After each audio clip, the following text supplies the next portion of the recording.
the question is why? We have this mentality, the Muslims have developed this mindset, they're out to get us, man. These kuffar, man, they hate us.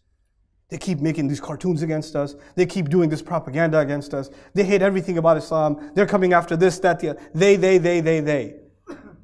We don't have any time to look in the mirror.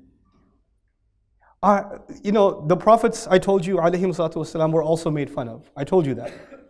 The Sahaba were also made fun of. وَيَسْخَرُونَ مِنَ الَّذِينَ آمَنُوا. It's in the Quran. They make fun of those who believed. The kuffar made fun of those who believed. It's in the Quran. But the fundamental question is, why were they made fun of? And why are we being made fun of? Is it the same thing? And I argue it is not. Those people were made fun of because that was one of the ways to shut down the work of Islam. One of the ways to stop Islam from spreading, because they didn't know what else to do. Islam was so thought-provoking.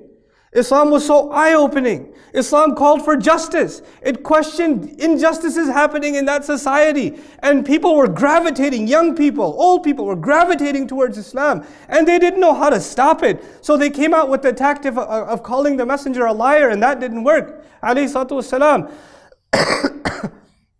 Maybe we can mock these people and just laugh them off so nobody thinks they're a big deal. That was one of their tactics. And when that didn't work, they resorted to other tactics.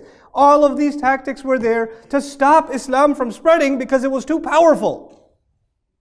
I don't argue that's the case with us. I argue the ridicule is being made of Islam because of how Muslims appear. What Muslims have become. How we carry ourselves. What our societies look like. What our streets look like in our neighborhoods. What our homes look like. What our businesses practice are like. What our governments are like. If you want to look at examples of corruption, if you want to look at the exact opposite of a civilized society, travel to the Muslim world. Much of it. Hard for us to even be civilized in the parking lot of a masjid, for God's sake. The only time we're organized is when we have to be organized in sufuf, when salat is called. But outside of that, forget about it. Forget it. The worst kinds of just basic human decency we don't possess. We don't possess it. What is Muslim civilization? We love quoting our history. We love quoting when the Muslims were at the forefront of invention, when they were leading the universities of the world, when they were, people would come from all over the world to study ilm in Baghdad. And the Europeans had lost their literature and the Muslims had it. And they had to come to us to learn it. When Spain was a model for the world. We love quoting those things. What are you going to quote now? What have we done? What have we produced as a people? How have we contributed to the world? The only time we make it to the news is when we blow something up. Or when we're in some kind of chaos or another. This is, why wouldn't, look at it from the outside perspective. These people are crazy. These people are crazy. As a matter of fact, I'm not even going to point the finger at the Muslim world, the rest of the Ummah. Let's talk about Western Muslims for a moment. We come to these societies, and I've dealt with the Muslim community in the United States for quite some time. I've had decent interaction with the Muslim community in England and in Australia. But let me tell you something. The things you see among the Muslims, subhanallah.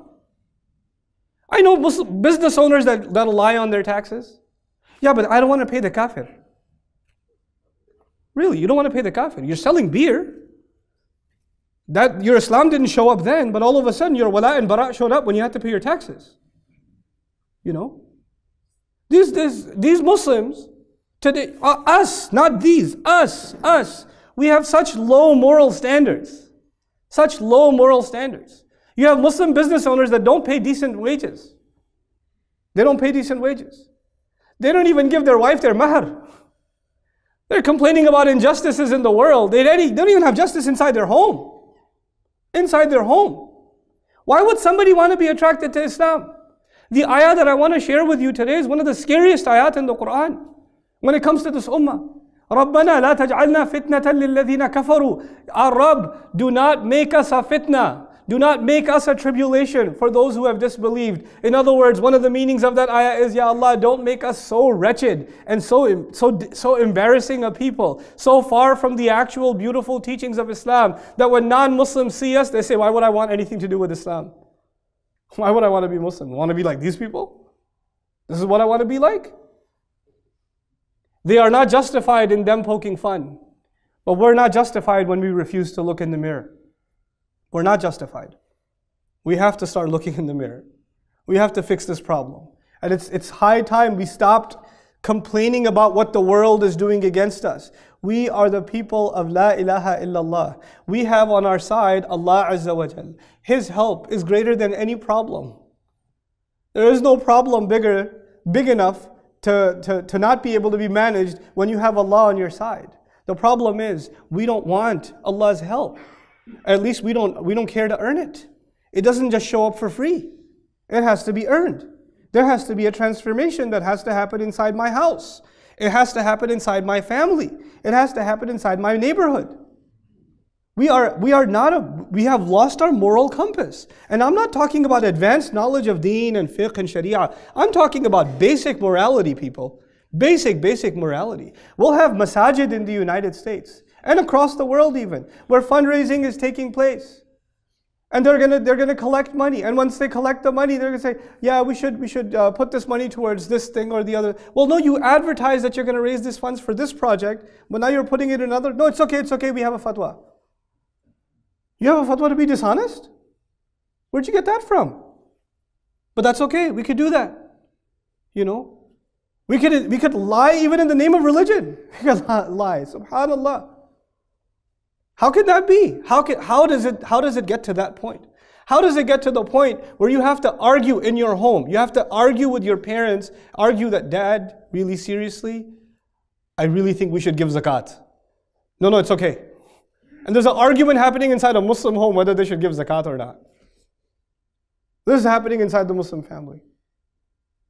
Why would Allah's help come to a people like that? That have been given the most beautiful deen. That have been given the most perfect teachings. And they don't even look in the mirror for 1 minute, for 1 day. Just, what am I doing wrong? You know, many of you are not ulama, you're not fuqaha, you're not muftis, you don't have to be. But you know what you do wrong. I know what I do wrong. And we keep overlooking it. Allah will not change the state of this people. You know, Allah will not change the state of this ummah. Nope, He will not do it. Allah Himself says, people say, oh, you just quote the ayat are the ultimate reality. There is no greater reality than the ayat. There is no reality you'll find in physics and chemistry and biology that you will find in the ayat of the Quran.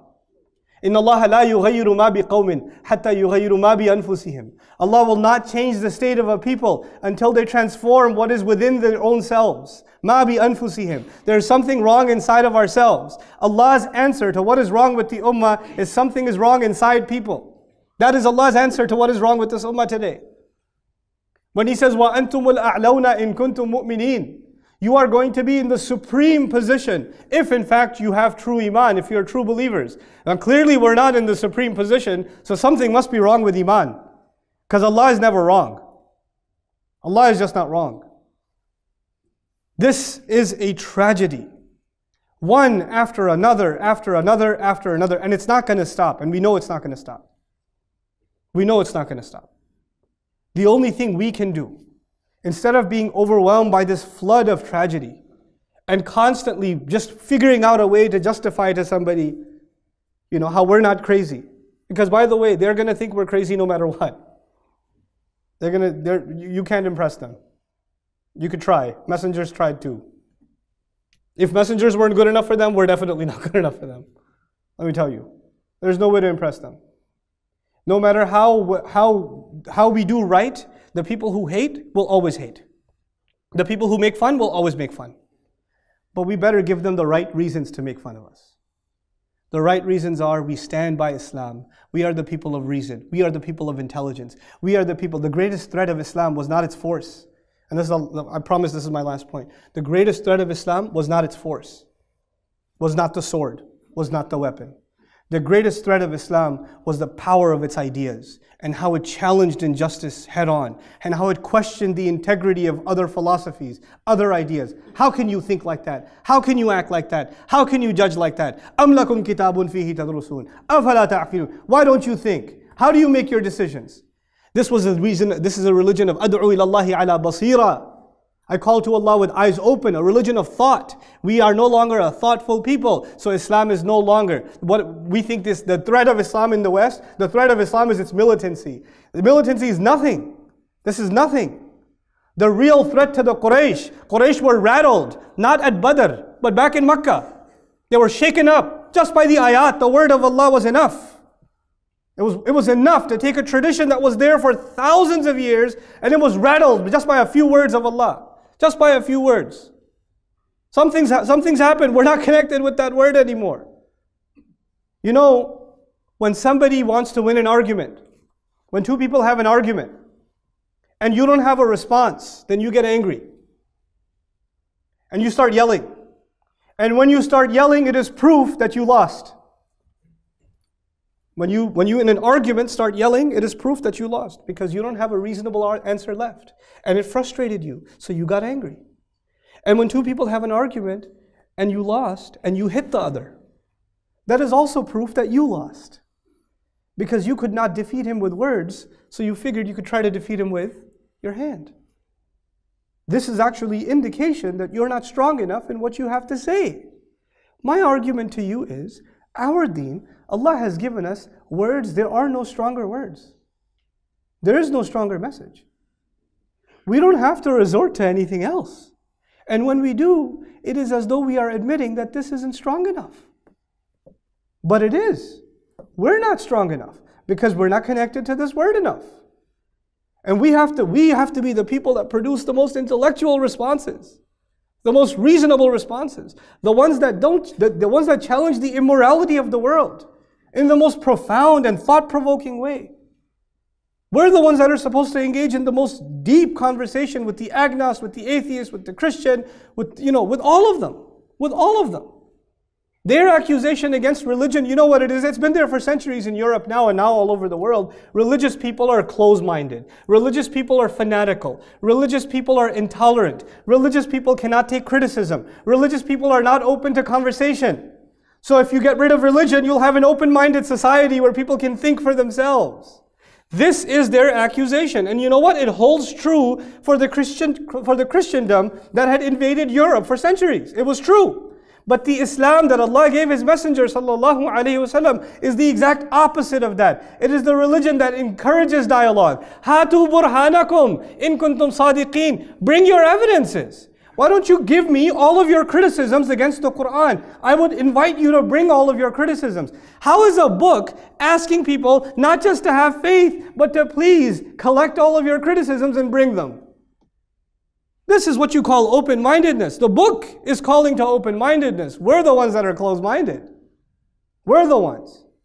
And we have to empower this ummah again by opening up our minds, by opening up this book and thinking the way it wants us to think.